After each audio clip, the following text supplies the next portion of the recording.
Y el gobierno estadounidense se ha construido un pretexto para escalar su agresión política contra Cuba de forma peligrosa. Ahora, ¿por qué hacerlo? ¿Por qué, según Trump, nuestro país es una amenaza maligna? Sobre el tema reflexiona esta noche el colega Humberto López. ¿Cómo estás, Humberto? Adelante, tienes la palabra. Sí, gracias, saludos. La humanidad vive momentos de tensión creciente. La disputa de hoy parece perfilarse hacia dos grandes campos de batalla. El control de los recursos económicos mediante el sometimiento y la asfixia y el tan importante, determinante campo de las ideas, la mente de las personas, sembrar el miedo, la desesperanza y anular así los razonamientos, borrar toda lógica básica de análisis de un problema, llegando incluso al punto en el que la verdad y la mentira se confunden, el absurdo prima sobre lo inadmisible. Y todo va hacia un mismo sitio, nuestra mente, ese campo de batalla que es decisivo, porque si se controlan, se guían, se conducen los pensamientos de un individuo, el individuo es tuyo, lo tienes. Vamos a recordar aquel 17 de noviembre de 2005 en el aula magna de la Universidad de La Habana. Fidel, aula magna, esto decía, veamos. Yo decía que éramos cada vez más revolucionarios y es por algo, porque cada vez conocemos mejor el imperio. Cada vez conocemos mejor de lo que son capaces. Y antes éramos escépticos incluso frente a algunas cosas. Nos parecían imposibles. Nos habían engañado al mundo. Cuando surgieron los medios masivos se apoderaron de las mentes. Y gobernaban no solo a base de mentiras, sino de reflejos condicionados. No es lo mismo una mentira que un reflejo condicionado. La mentira afecta el conocimiento.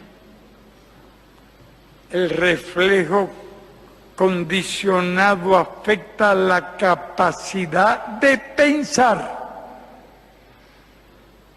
Y no es lo mismo estar desinformado que haber perdido la capacidad de pensar. Hay que tener eso muy presente. Vamos hasta la actualidad, noviembre de 2025. El presidente de los Estados Unidos publicó esta Estrategia de Seguridad Nacional. Tiempo después, 29 de enero reciente de este 2026, acaban de publicar la orden ejecutiva, firmada también por Trump. Hay que ver que una se desprende de la otra, sin dudas. La conexión entre estos dos documentos. ¿Estamos ante qué? Sin dudas estamos frente al proceso de construcción de un móvil, de ese móvil para escalar la política agresiva contra Cuba. Orden ejecutiva que se perfila, pero se perfila como la punta del iceberg. Se ha construido un pretexto, claro, un pretexto para escalar la agresión y hacerlo de forma peligrosa. Aquí se declara en esta orden una emergencia nacional en ese país y se establece un sistema de aranceles a las importaciones de cualquier nación que proporcione directa o indirectamente petróleo a Cuba. Pero habría que preguntarse, ¿por qué? ¿Por qué hacerlo? ¿Por qué, según ellos, Cuba es una amenaza maligna? Aquí yo traigo algunos de esos pretextos. En análisis simple del texto, usted puede identificar, separar en oraciones algunas de esas acusaciones, los pretextos que sustentan la decisión. Vamos a ver estos tres que pudieran ser, en un análisis, los más generales. Cuba constituye una amenaza inusual y extraordinaria a la seguridad nacional y a la política exterior de los Estados Unidos, con origen total o sustancial fuera de su territorio. 2. Cuba se alinea estratégicamente con estados considerados hostiles por Estados Unidos, incluyendo Rusia, China e Irán. 3. Cuba proporciona apoyo político, logístico, de seguridad o de otra índole a dichos estados. Vamos a quedarnos ahí con los pretextos. Miren, es sobradamente, harto conocido que el gobierno de los Estados Unidos, el Pentágono, el jefe del Estado Mayor Conjunto, la DIA, ¿qué es la DIA? La Agencia de Inteligencia de Defensa de los Estados Unidos. Todos ellos conocen perfectamente que Cuba no constituye amenaza para la seguridad nacional de los Estados Unidos. Ellos lo saben, lo tienen documentado, argumentado, escrito, está demostrado. Todas esas estructuras conocen perfectamente que aquí en Cuba lo que hay es un ejército diseñado, estructurado, ¿en función de qué? De la defensa de la soberanía de este país. Pero de eso están dando fe desde hace tiempo sus propios analistas de inteligencia en informes, en reportes que realizan frecuentemente, generalmente de forma anual. Toda la capacidad Toda la estrategia de Cuba, lo saben, está pensada, organizada sobre la base de la defensa de la nación, jamás, en ningún caso, para la agresión a ningún país. El gobierno de los Estados Unidos hasta este minuto no ha mostrado, no ha declarado un solo elemento real, objetivo, concreto, para sostener eso que está ahí, para sostener esa acusación. De los vínculos internacionales de Cuba, y se hablan de algunos, todos saben que se mantienen relaciones diplomáticas con la inmensa mayoría de los países de la comunidad internacional, que las relaciones de Cuba se erigen sobre la base de los principios del derecho internacional. El mundo puede, y ha hablado, el multilateralismo, el respeto mutuo. Los países mencionados aquí, en esta orden ejecutiva, han sido ¿qué? Han sido socios estratégicos de Cuba. Saben también que en ningún caso las relaciones con esos países dependen de promover, de alentar, ni con esos ni otros, de desarrollar acciones hostiles contra el gobierno de los Estados Unidos.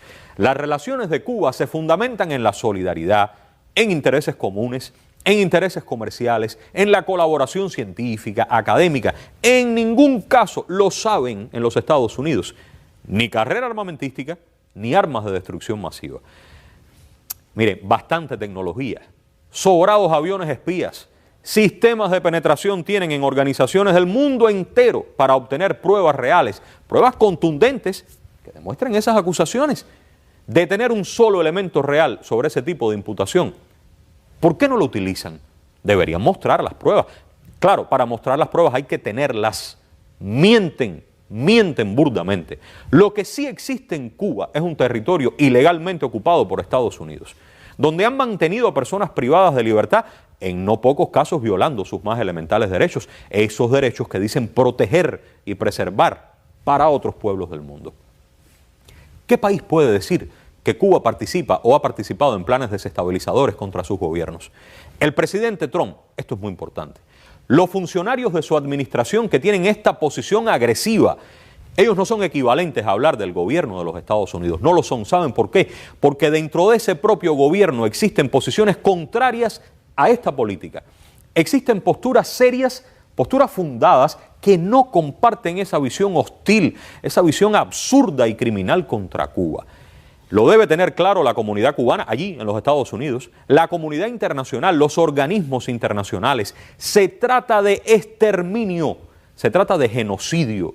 Se quiere realizar el asalto final contra la revolución cubana y hacerlo al precio de hacer perecer al pueblo, a todos nosotros, con tal de rendirnos.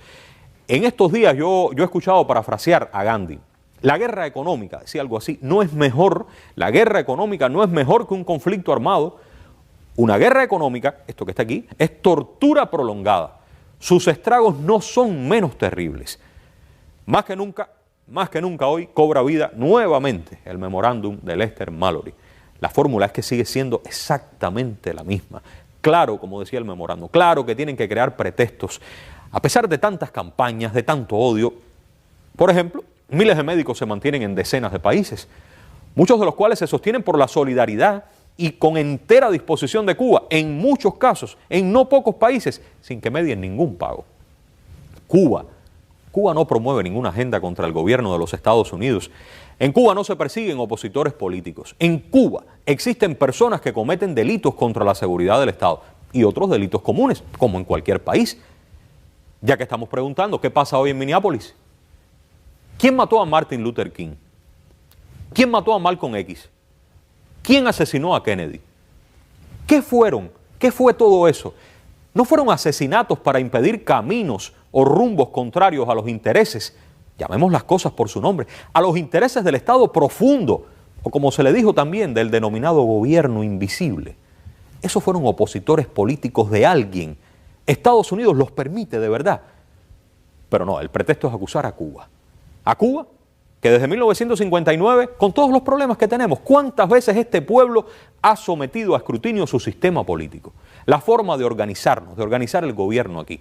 La mayoría de la población cubana lo hizo soberanamente para la Constitución del 76, muchos no habíamos nacido. Después sí lo hicimos de nuevo en el 2019, en la que, por cierto, hablando de cambios, se incluyó el reconocimiento de la propiedad privada en Cuba.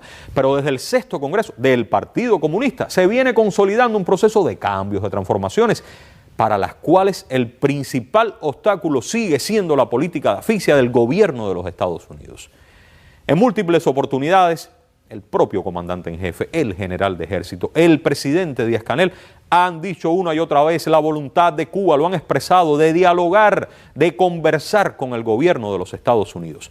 Claro que sí, pero ayer, hoy y mañana, en los términos del más estricto respeto y de la igualdad entre lo que somos, naciones soberanas.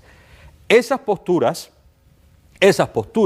incluyen nuestra firme, nuestra resuelta, nuestra histórica voluntad de relacionarnos libre y soberanamente con pueblos y gobiernos hermanos. Por cierto, incluidos los que están expresamente mencionados en este texto insultante. Lo que ocurre con esta orden ejecutiva no solo es una agresión brutal contra Cuba. Estados Unidos está obligando a terceros países a relacionarse con Cuba en la forma en que ellos determinen. Está condicionando lo que pueden hacer o no con sus recursos naturales otros estados enteramente soberanos. Si esto se permite, se estaría sentando un precedente muy peligroso en las relaciones políticas y económicas internacionales.